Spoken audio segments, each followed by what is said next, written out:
Hi everyone, and welcome to the second session on designing a test blueprint. In this session we are going to cover three objectives.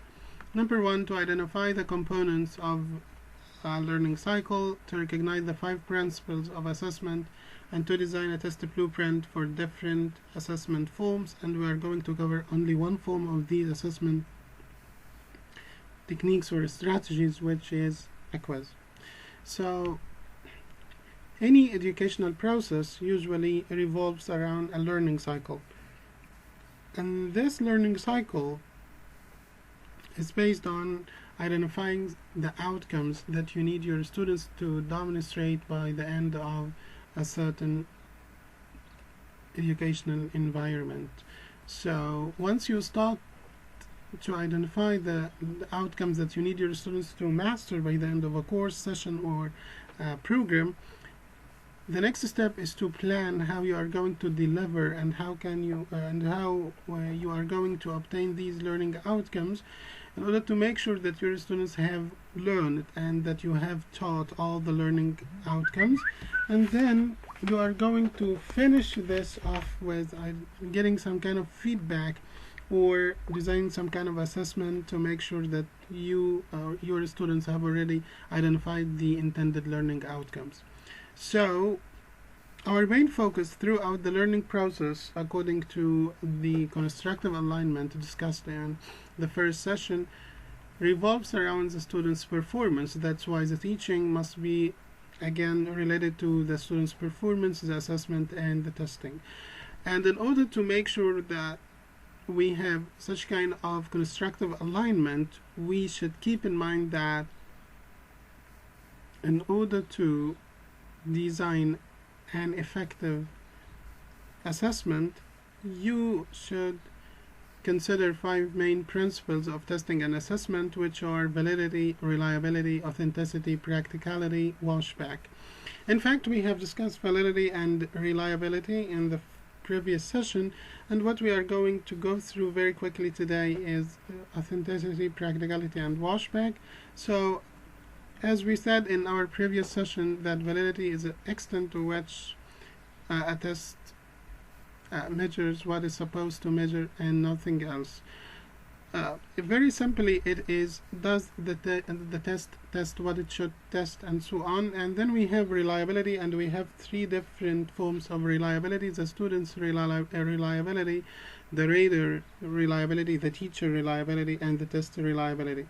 And the student's reliability, you have to keep in mind that there are some factors that might affect the student's performance in any kind of assessment forms, and such as these. For example, he is sick, he's not very well during or at the time he is studying for the exam, or he has some family or some personal problems.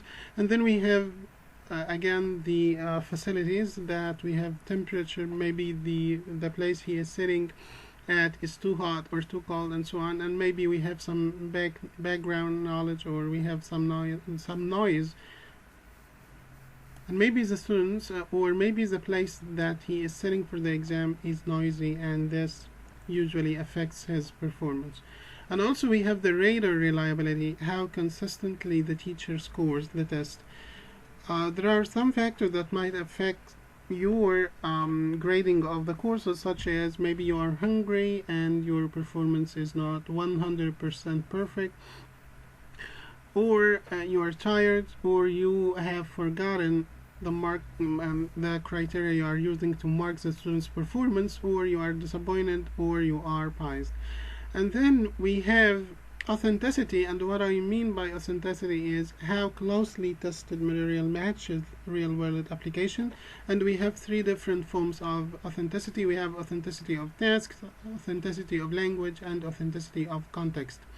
And then we have practicality. Practicality is your test practical when it comes to the developing the time, or the scoring time, or even the costs, and so on. And then we have the washback given, which is the feedback given to the students following a test or assessment. That's why these 5 principles are highly important when it comes to designing a test blueprint and test specs, because this will make sure that your kind of assessment is highly effective and is well designed.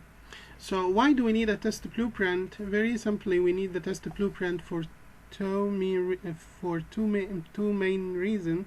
The first is to develop a valid examination, and the second to ensure that all the intended learning outcomes are represented in the examination or in the assessment of your outcomes.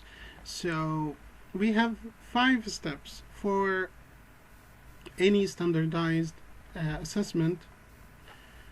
Number 1, to identify the purpose of the test. So you need to ask yourself what is the purpose of conducting this kind of test. Is it a practice? Is it a graded one? And you need to identify the intended learning outcome that you need to assess, and then you need to develop a test blueprint, the specs of this test or this assessment form, and then you need to select or construct test items, and to of course test item and administering the test.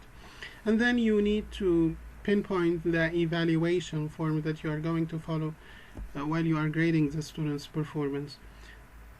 And in order to design an effective test blueprint, what do you need to collect is, number 1, you need to identify the course ILOs or the session ILO that you need to assess. Number 2, you need to determine the types and the number of questions that you need your students to answer.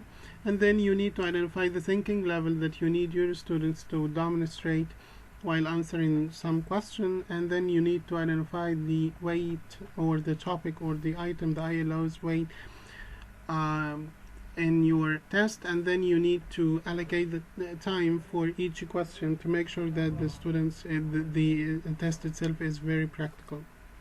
Then you need also to keep in mind that we have some learning domains. So according to the this part, which is the thinking level, we have knowledge level, comprehension level, application, analysis, synthesis, and evaluation. So you can visualize your course as a pie chart that includes all the learning domains. For example, how much of it is knowledge, how much of it is comprehension, and so on, and how much of your course is directed to getting some kind of analysis skills from your students. So we can easily handle this by referring to Bloom's taxonomy, and these are some key verbs that could be used while you are writing your objectives or while you are designing your test. So for example, we have here the lower thinking level and the higher or the highest. This is the highest thinking level. Or another way of categorizing the different learning domains is this. Here we have the knowledge, understanding, application, analysis, evaluation, and creation. And then you also need to determine the types of question that you need your students to answer while in your quiz or test and so on, or exam. So there are 2 main types of question. We have objective question like MCQs or extended MCQs, matching true or false, one 2-word answer, and we have some subjective questions like short essays or long essays, and so on. And another point that you need to keep in mind while you are designing your test is to calculate the weightage of the ILOs, each topic. And we discussed in our previous session how to calculate the topic weight by multiplying the number of weeks or hours dedicated for delivering this topic by 10, and then divide this by the total number of weeks and the contact hours of the whole course. And how can you allocate time for each question in your test? We have here some tips provided by Nectro 2004 about the average time or the approximate time per each task. For example, if you have in your test true or false item, usually the average time that an average student needs to answer is half a minute, or if we have multiple choice factual, a simple one, 1 minute. If we have a complex one, it's 1 minute and a half. If we have matching, if we have one word fill in, for example, we have 1 minute. If we have matching 5 items, 6 choices, we have 2 to 4 minutes. Short answer, 2 to 4 minutes. Short essays, we have 15 to 20 minutes. And if we have extended essays, we have 30 to 35 minutes. Also, and this is a sample test blueprint. Here you are going to write down all the intended learning outcomes in your course, and we get the intended learning outcomes from our course specs. In our course specs, we usually write down the knowledge, the intellectual, and the practical. Here you are going to write them down. And the weightage, we can calculate the weightage of each ILO based on the equation that I provided earlier. And then we have the time spent, how many hours, how many minutes, or how many weeks have you dedicated for covering this topic. And then the number of questions, how many questions do you include in your test to assess this kind of ILO. And then we have the types of question, is it objective or subjective, MCQ or short essays. And then the thinking level, the different level of thinking based on Bloom's taxonomy. And then we have the points, the marks dedicated for each ILO. Let's have a sample one based on a session that I am teaching today, which is a session of my morphology class. So the objectives of this session are to define bases and affixes, to divide affixes into 3 forms, to summarize the problem morphological analysis, to identify 2 types of suffixes, and to categorize inflectional affixes. So here is a sample test blueprint based on this session. So according to the ILOs here,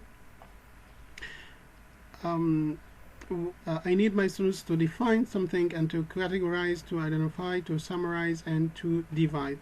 And the weight based on the time spent for covering each item, expected, of course, all of this is expected timing and so on. So we have here 20 minutes for this part, and 20 minutes, 20 minutes, 20 minutes, and here we have 40 minutes. That's why the weight here is totally different from the other slots here. And the number of questions will be 1, 1, 1, 1, and the types of questions, short notes, MCQs, and then we have short essays, and then we have the thinking level, knowledge, and then we have application and application here, or practical. And then the points here, we have 1 point each, and this one is 2. Why? Because its weight is more than the other question. That's why we have 2 points, and because the weight is here more or higher than the other weight of the other items. And then we have the total number of the grades. We have 1, 1, 1, and then the total is 6. So if I'm going to have a practice quiz, it will be out of 6. Let's have an example of this. For example, here we have a sample quiz. So write short notes in the following items. We have affixes and bases, and then we have choose the correct answer. There are 3 forms of affixes in English: prefixes, infixes, suffixes, prefixes, infixes, suffixes, and so on. The 2 main types of suffixes in English are, and which of the following represent a difficulty in morphological analysis. And then we have the third question. There are 9 inflectional problems in English, and they have 4 main characteristics. So what my students are gonna do is to write a short essay about the types of these morphemes and to illustrate how they are different from derivational morphemes. And this is a sample, again, quiz blueprint. So I have 5 ILOs.